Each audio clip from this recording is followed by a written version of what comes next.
네, 안녕하세요. 반갑습니다. 맛있는 인문학 타블라TV의 김병찬입니다. 태평양 한가운데 멀리 떨어진 이스터 섬에는 모아이라 불리는 거대한 석상이 있습니다. 나무 한 그루 없는 작은 섬에 어떻게 이렇게 거대한 석상이 만들어질 수 있었을까요? 지금부터 그 비밀을 말씀드리도록 하겠습니다. 1722년 4월 5일 네덜란드 탐험가 로에베는 칠레에서 꼬박 17일을 항해한 끝에 태평양의 어느 섬에 도착했습니다. 로에베는 마침 이 섬이 발견된 날을 기려서 섬의 이름을 부활절, 이스터라고 이름 지었습니다. 이스터 섬을 조사하던 로에베는 자신의 눈을 의심할 수밖에 없었습니다. 마치 모래땅처럼 보이는 그 섬에는 한눈에 봐도 거대한 석상이 우뚝 솟아 있었기 때문입니다. 섬 주민들은 그것을 모아이라고 불렀죠. 로에벤이 발견한 당시 섬의 주민은 고작 3,000명 정도였고 석상을 세우고 운반할 만한 나무는 전혀 보이지 않았습니다. 이 거대한 석상은 누가 왜 만든 것일까요? 이스터 섬이 발견된 이후 많은 고고학자들이 모아이의 비밀을 풀기 위해 이스터 섬을 방문했습니다. 그들의 연구 결과 이스터 섬의 모아이는 총 887개라는 것이 밝혀졌습니다. 석상의 평균 높이는 4m, 무게는 10톤이나 됩니다. 발견된 가장 큰 모아이의 경우에는 10m에 75톤이나 나가는 것도 있습니다. 많은 분들이 모아이는 땅에 박혀있는 형태라고 알고 계시는데 사실은 그렇지 않습니다.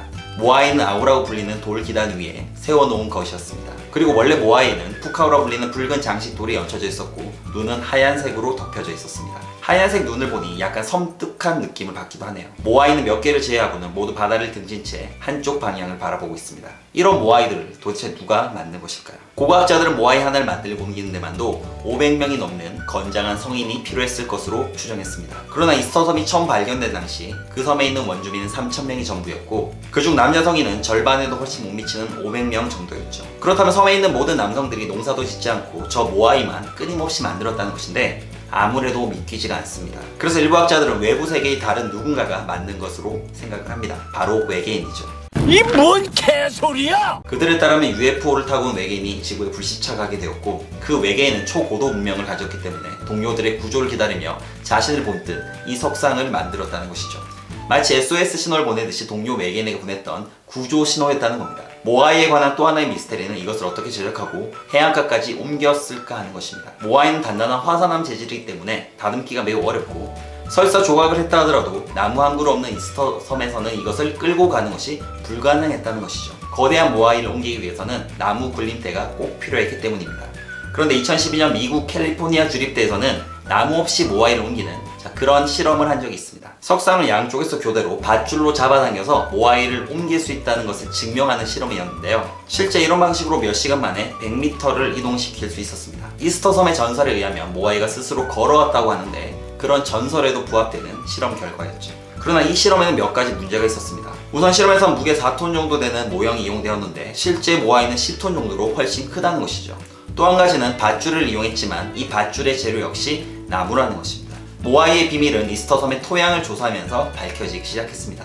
모아이가 세워질 당시 토양에서 야자나무의 화분이 발견된 것입니다. 사실 이스터 섬은 지금과 같은 황무지가 아니었습니다. 사람들이 도착하기 전 이스터 섬은 여러 종류의 나무들이 빼곡하게 들어서 있는 울창한 숲이었습니다. 그리고 900년경 태평양의 폴리네시아로부터 1단의 무리가 이스터 섬에 도착했습니다. 빽빽한 숲과 넘쳐나는 야생동물, 풍부한 어장까지 갖춘 이스터 섬을 본 그들은 한순간에 매료되었고 그리하여 이곳에 정착하게 되었죠. 이후 섬에 살던 원주민들은 11개의 시족으로 나누어지게 되었고 그 수도 3만 명 가까이 불어나게 되었습니다. 이후 시족의 족장들은 풍성한 수확을 기원하고 자신의 권위를 보여주기 위해 석상을 세우기 시작했습니다. 사람들은 섬에 도착하면서부터 요리를 하고 집을 지면서 나무를 사용해 왔습니다. 그리고 석상이 제작되면서 더 많은 나무가 베어지게 되었죠. 그런데 이스터 섬의 토양은 척박하고 침식이 잘 일어났기 때문에 한번 잘려진 숲은 복구되기 힘들었습니다. 나무가 조금씩 사라지자 섬의 토양은 더욱더 황폐해졌습니다. 악순환이 시작된 것이죠. 그러자 섬의 나무와 야생 식량을 놓고 벌이는 시족 간 경쟁은 점점 더 치열해졌습니다. 자기가 속한 시족의 위대함을 보여주기 위해 점점 황폐해지는 섬을 종교적인 힘으로 극복하기 위해 모아이는 점점 더 커져갔습니다. 이에 따라 숲은 더욱더 가파르게 파괴되었죠. 1620년경 가장 큰 모아이가 마지막으로 세워진 후 석상은 더 이상 건설되지 않았습니다. 이스터 섬에 단 한 그루의 나무도 남아있지 못했기 때문입니다. 모아이를 세울 수 없게 된 사람들은 이제 다른 시족이 세운 석상을 무너뜨리는 방식으로 경쟁하게 되었고 그래서 대부분의 모아이가 무너지고 파괴된 채 지금까지 전해지게 된 것이죠. 힘들게 세웠던 모아이를 부쉈던 이스터 섬 주민들의 행동은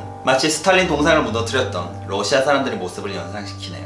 섬의 나무들이 사라지자 식량을 구하기 힘든 사람들은 기아에 허덕여야 했습니다. 섬 곳곳에서 폭력과 살인이 빈번하게 일어났죠. 그들의 참상은 당시 제작된 모아이 카바카바라는 작은 석상을 통해 유추해볼 수 있습니다. 심지어 사람을 잡아먹는 인육의 풍습까지도 있었다고 추정됩니다.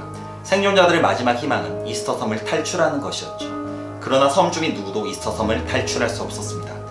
장거리 항해를 위해선 대형 카누가 필요했지만 섬 주민들이 모아이 석상을 만들면서 모든 나무를 베어버렸기 때문이죠. 이스터 섬 주민들은 마지막 한 그루 남은 나무를 베어내면서 어떤 생각을 했을까요?